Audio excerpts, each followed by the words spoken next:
Come on, guys, come on, guys! Everyone good? Fire!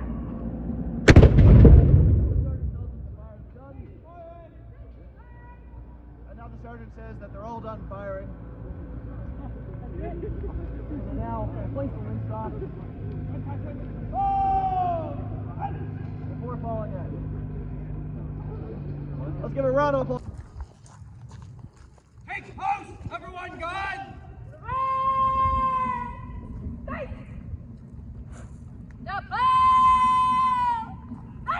The sergeant just told the gun crew to double over to the gun there. They're going to take their places. So the first thing they're doing is they're doing what's known as searching the gun. So they're essentially taking this corkscrew type stave called the wad hook, and they're sending it down the barrel as well as drifting the vent with a little pricker to make sure that there's nothing obstructing the little hole in the back of the barrel there. Basically making sure the gun isn't loaded. So now they are sponging the gun, so this is to remove any potential fouling that's inside the gun, as well as making sure there's no hot embers from a previous firing. This will be done after every single shot. So every single shot, you're going to be searching the gun and sponging. So number 2 there has gone back to get the charge, which is in the powder bucket there. Inspecting it to make sure there's no tears or leaks or anything like that. She's now going to place it inside the muzzle of the gun. She's now going to thumb the vent, so she's putting her thumb right over the little hole in the back of the gun, and the number 1 is ramming it home. So this is just to ensure if there was any potential little embers in the back of the gun, that they're not going to accidentally get ignited by the force of the air being pushed through. So the number 2 is now pricked the charge, spilling out a little bit of black powder.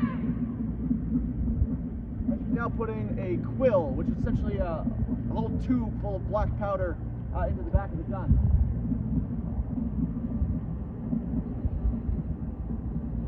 If you want to plug your ears, now is the best time.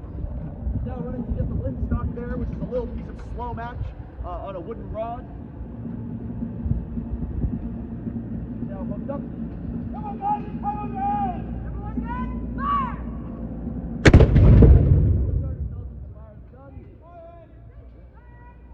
And now the sergeant says that they're all done firing. And now place the windsock before falling in. Let's give a round of applause. Sentry just for anybody who might be. Along with that, he has all the accoutrements he needs. He has his ball bag on the front, which is where the rounds are actually stored. He has even though musicians weren't armed with rifles or pistols or anything like that, do have some sort of weapon for self-defense. The piper on the right has a big long dagger called a jerk.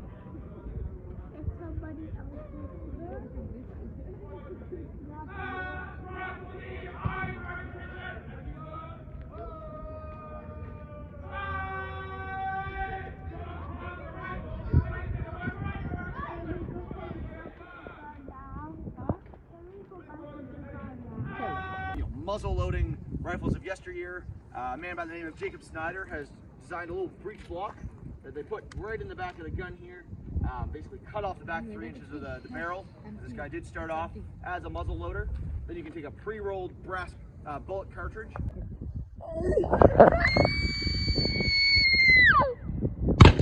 No! Finish it.